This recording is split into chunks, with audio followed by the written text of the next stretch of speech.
Hi, I'm Lori Michael Fitness, specializing in senior fitness in the home. With the help of my friend Kim today, we're going to work on strengthening the front of our thighs, the side of our thighs, our glutes, tushy, and here we go. Okay, so we're going to get some muscles active and ready for more strengthening type exercises. So the first we're going to do is a modified squat. Lori's standing right in front of a chair. And you're going to pretend like you're sitting down into the chair. So hips go back, torso slightly forward and up. Perfect. A little hinge at the hip. Notice when her knees bend, they're not pushing forward past her toes. You might be going forward a few inches, but her hips are going back and her body's leaning forward so she can modify that.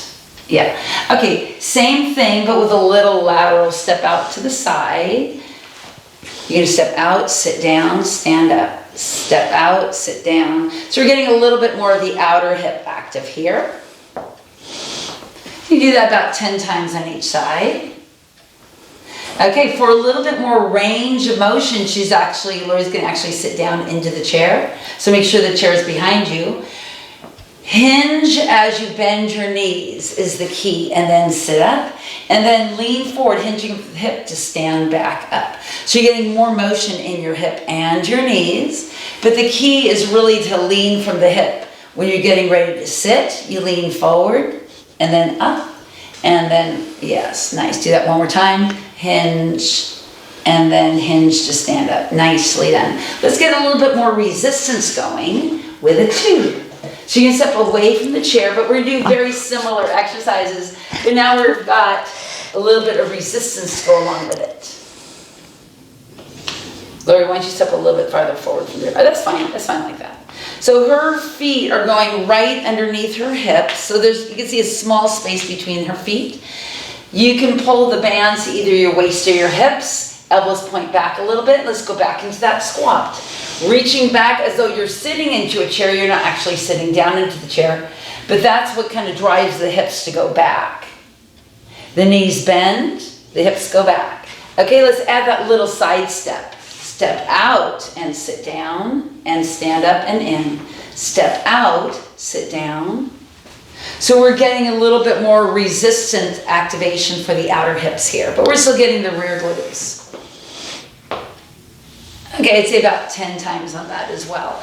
Lori's going to step off of the band and lay the tube out again, but this time when she steps on, she's stepping on much wider.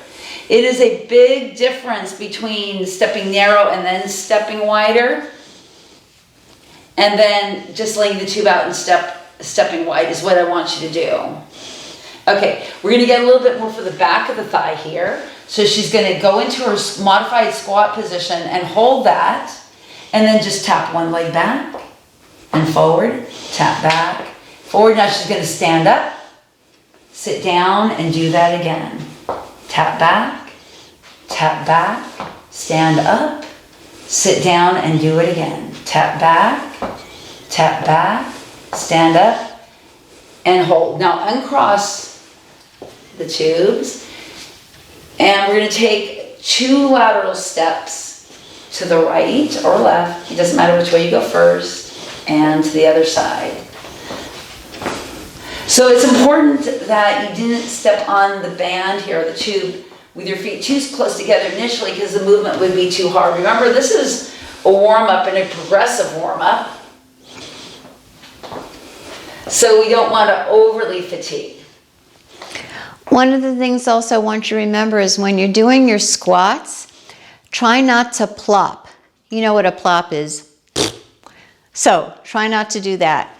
And when you're finished watching the video, thank you, Kim, please go to my website, sign up. You can go to my YouTube channel, view other exercises that might be helpful to you, and we'll see you next time.